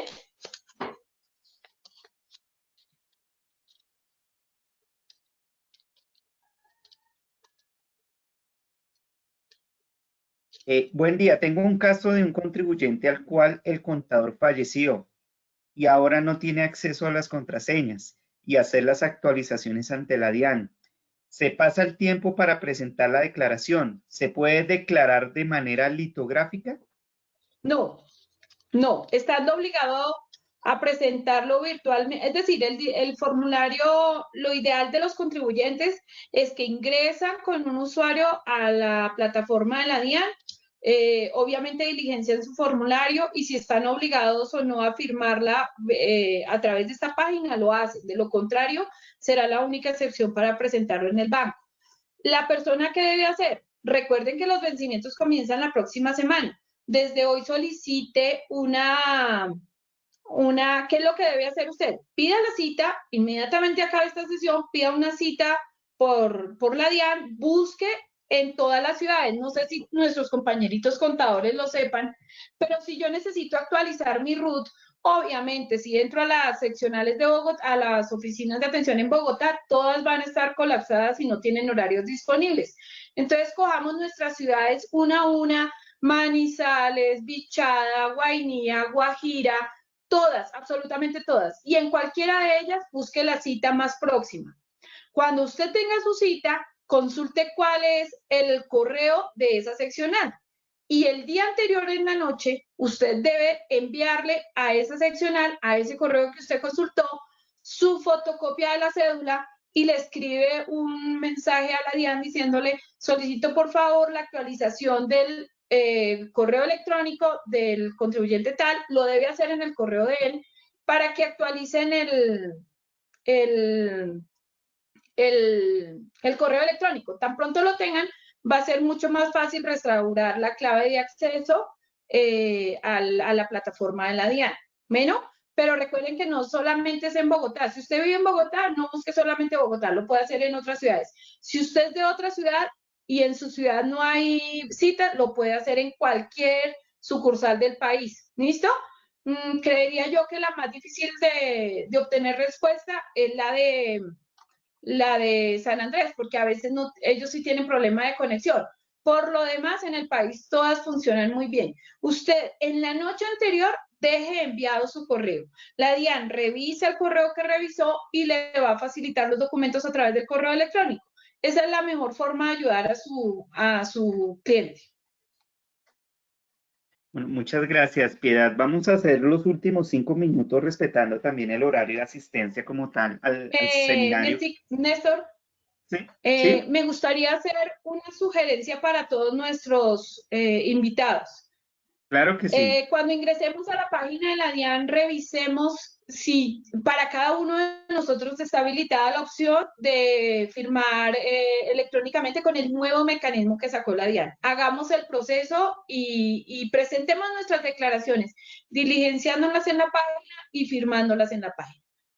¿Cuál es la diferencia? Si usted dentro de 3 meses necesita consultar su declaración de renta, pero resulta que está en X ciudad y su oficina está con llave y no pudo acceder, usted desde cualquier internet podrá ingresar y descargarla sabiendo que es la presentada, la que tiene todos los sellos de la DIAN.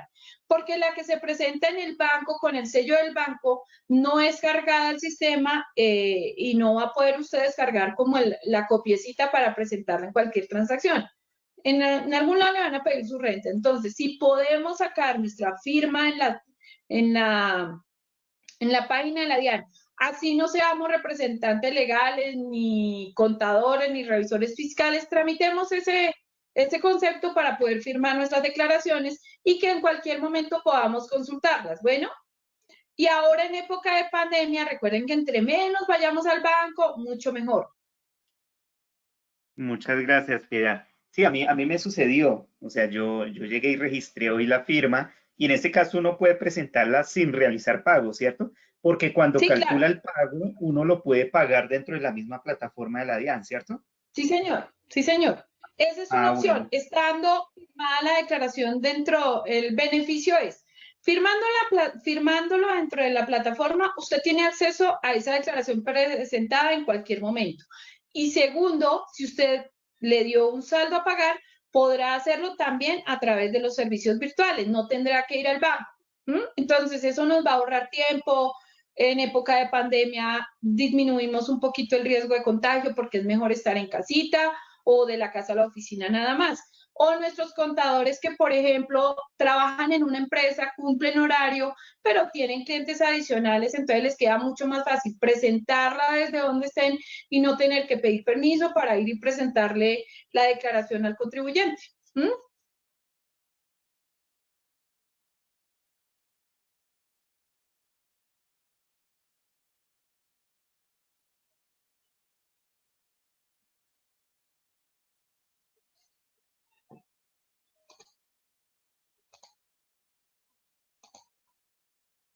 Néstor, estás en mute. Piedad, entonces les voy a Señor. compartir a todos los asistentes. Este es mi usuario como tal de la DIAN, ya ingresé con mi usuario. Entonces, aquí donde dice gestionar mi firma electrónica, a esto es que te refieres, de gestionar esta Sí. firma y lo corrobora con el correo electrónico y con una clave para que ellos puedan presentar esos impuestos. Así no tengan que pagar, o si tienen que pagarlo, lo pueden hacer también en la plataforma de la DIAN, ¿sí? Entonces, esta sería la opción. Automáticamente. Es Sí. correcto. Y fíjate que tú no eres ni representante legal, ni contador, ni revisor fiscal. Eres un contribuyente normal. Entonces, tienes derecho y te facilitan las cosas gestionar esa firma. Y la otra ventaja, Néstor, es que si tú tienes tu RUT registrado en Bogotá y desafortunadamente nos cogió la pandemia en La Guajira, si lo vas a presentar en banco, te tocaría mandarlo y que alguien te lo presente acá. En cambio, si lo hacemos a través de esta plataforma, no importa dónde se encuentre, usted puede gestionar sus impuestos desde donde esté.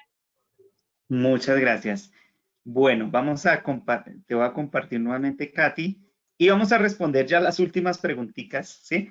Nos dice Susana Díaz, dice, pero ¿cómo se soporta cuando se presta la cuenta para recibir giros o cuando el jefe le consigna para pagarle a los proveedores? Susana Díaz. Esa es una pregunta interesante. Primero, antes de usted, cuando usted le pidan un favor de estos, siempre debe tener en cuenta el perjuicio que va a tener, ¿bien? Porque no siempre existe justificación. En ese orden de ideas, también miremoslo desde el punto de vista empresa. Todas las empresas deben realizar, y a partir de un tiempo muy corto, todas sus transacciones a través de la banca empresarial. Y la banca empresarial significa que todos los pagos que usted realice, todos los gastos que usted realice, deben salir justificando el pago desde su cuenta personal, más no haciéndole transferencia a un tercero para que la utilice. Entonces, si la DIAN lo requiere, usted tendría que entrar y justificarle y decirle, mire, es que en la empresa yo soy la encargada de ir a comprar todos los días el desayuno de los 500 empleados. Por lo tanto, como la señora del restaurante a mí no me recibe cheque ni nada de esas cosas, ni tiene cuenta, entonces aquí están mis soportes. Yo tengo esto y lo llevo allá. Ahora bien, ¿en la empresa le practicaron retención a esa persona? ¿Sí o no? Ah, bueno, por ahí va el cuentico, ¿sí? Porque a veces por beneficiar a unos, el perjudicado soy yo por haber prestado mi cuenta, ¿bien? Entonces, o cuando a alguien le mandan del exterior, venga, lo que pasa es que mi hermano va a mandarle plata a mi mamá, pero necesitamos a alguien. ¿Será que usted me puede hacer el favor de ir y retirar? Pues resulta que usted después tendrá que justificar por qué era, ¿sí? Entonces, a veces eso se presta para lavado de activos, para mover dinero o para encapsularlos en terceros. Entonces, es mejor no prestarse para ese tipo de movimientos. Si dado el caso, usted en el año 2019 prestó su cuenta o recibió ingresos desde el exterior, por X o Y razón, presente su declaración de renta. Es mucho mejor a no presentarla, ¿bien? Muchas y también gracias, tenga en cuenta esto, en la exógena no van a salir, mire que los ingresos, los movimientos de cuentas también son lo que yo reciba por baloto, efecti y todas esas otras formas de consignación de ahora. Miren que Baloto, Efecti, nunca reporta en la exógena los ingresos que usted tuvo. Usted nunca lo va a ver ahí, pero la DIAN sí lo sabe, porque esos reportes mensuales, bimestrales y anuales, ellos ya los recibieron. Entonces, la exógena, vuelvo y les digo, le sirve a usted para saber quién reportó cosas. Pudo haber sido que omitieron algunos, otros la DIAN no los quiso mostrar y otros se equivocaron. También quienes se hayan equivocado en esto, pues tampoco es de juzgar, tampoco es de decir es que usted hizo las cosas mal, no, llamémoslo, digámosle, solicito por favor que usted corrija su información exógena porque reportó algo que no era cierto. Tengan en cuenta también como el nivel de que le reportó, porque si le reportó 100,000 pesos, pues hombre, usted declare su renta con lo que usted tiene, con sus soportes, con la realidad, ¿cierto? 100,000 pesos comparados con 40, 50 millones que yo sé que tengo, pues no son tan trascendentales. Entonces, esas cosas tengo que aprenderlas a analizar. Bueno, pero la exógena es una información, no es el referente, no es el punto de partida. Usted debe analizar su documentación, su soporte, su realidad, declare su realidad. No omita nada ni adicione cosas para beneficiarse a futuro porque le pueden resultar en un problema. Muchas gracias, Piedad. Y por último, en una pregunta, cuando se está ingresando como tal a la plataforma de la DIAN, ¿sí? Él le muestra como tal una declaración sugerida en la cual muestran unos montos. Nos preguntan que si esos montos se deben de respetar o porque dice a veces que ingresos no constitutivos de renta parecen menos de los que se tienen. Entonces, ¿qué sucede con esa información sugerida? ¿Obligatoriamente se debe respetar la que tiene la DIAN o nosotros tenemos oportunidad de cambiar esa información? Miren, la declaración sugerida de la DIAN es respetable, porque ese fue un modelo que ellos se inventaron como para decir al contribuyente, usted debe cumplir con la declaración con presentar su declaración. Yo le voy a ayudar en alguito, le voy a colocar algo ahí para que usted, si quiere y cree que está bien, fírmelo y preséntelo. Pero miren que en qué está basada la información, la declaración sugerida, en la información exógena que él recibió. Puede haber en la información exógena más, puede faltarle muchísimas cosas que de una u otra forma usted lo pueden afectar, porque es usted quien acepta lo que está colocando ahí. Me parece mucho mejor alistar documentación, soportar muy bien la declaración, presentarla en el formulario 210 o 110, diligenciándola usted mismo, con los soportes, llenando cada renglón como debe ser, ¿sí?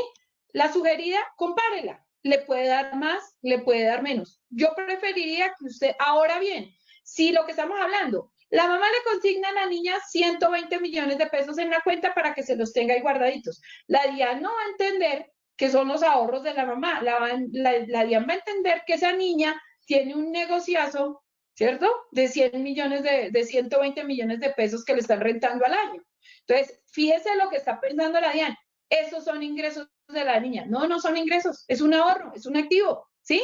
Que los están utilizando ahora. Puede ser que la mamá obtenga utilidades y decida, yo voy a hacerle un ahorro a mi hija para la universidad. ¿Dónde lo voy a guardar? En su cuenta. Es un ahorro, no es un ingreso de la niña, porque aún no ha recibido nada. La mamá en cualquier momento puede decir, yo retiro la plata y nos vamos de paseo, ¿sí? Entonces, todos los hechos hay que analizarlos para poderlos colocar. Yo no estoy diciendo que esté mal. Hay mucha gente que toma la declaración sugerida y dice, bueno, sí, esa como que es la cosa de la realidad. Entonces, no la tomémosla o no la tomemos, pero con responsabilidad. O lo mejor es hacer una declaración de renta 210 bien soportada y cuando existan dudas y complicaciones, acudamos a nuestro contador. Es como cuando yo me enfermo y me da una gripita y sé que puedo ir a la droguería. Me dieron algo y me sirvió, pero si las cosas empeoran, ¿a dónde voy a ir? Donde el doctor. ¿Listo? Entonces, hagamos lo mismo. En este gremio pasa exactamente lo mismo. Nuestro contador debe ser nuestro aliado. Contémosle todo a nuestro contador para que la declaración quede bien. Bueno, Muchas gracias, Piedad. Bueno, a los asistentes me queda decirles que aprovechen como tal la promoción de Logro, en el cual es un programa que les va a permitir manejar la contabilidad de una empresa, manejar sus compras, sus ventas, su inventario, su tesorería. Somos proveedores de facturación electrónica, entonces aprovechen esas promociones a un costo muy bajito. Nosotros no les cobramos por acompañarlos en el proceso de facturación electrónica, ni le cobramos por el proceso de implementación ni actualizaciones. Es algo muy importante.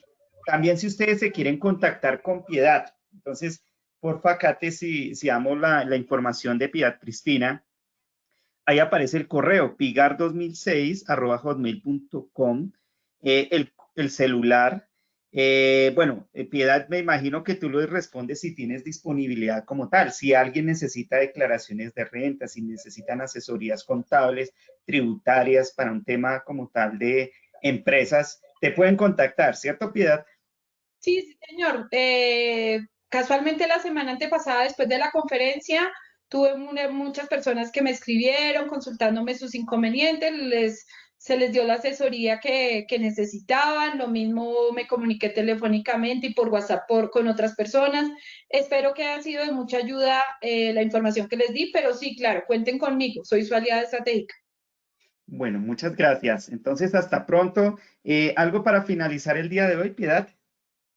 No, muchas gracias a todos por asistir a la reunión. Espero que sea muy productiva para la declaración que van a presentar de ustedes y de sus clientes. A mis colegas, el trabajo en equipo es lo mejor. Podemos apoyarnos, podemos ayudarnos. Cada uno tenemos clientes con situaciones especiales. Trabajemos en equipo. Esto es un equipo y vamos a salir adelante. Bueno, y les deseo los mejores éxitos presentando declaraciones de renta a personas naturales. Muchas gracias. Los invitamos también al próximo webinar que se va a llevar a cabo el próximo miércoles, 12 de agosto a las 9 de la mañana. El tema va a ser el poder de las relaciones. No se lo pierdan, es a través de Maricel Parra. Muchas gracias por su asistencia el día de hoy. Muchas gracias por Piedad por colaborarnos como tal el día de hoy en este seminario como tal de declaración de renta a personas naturales. Hasta pronto. Hasta pronto.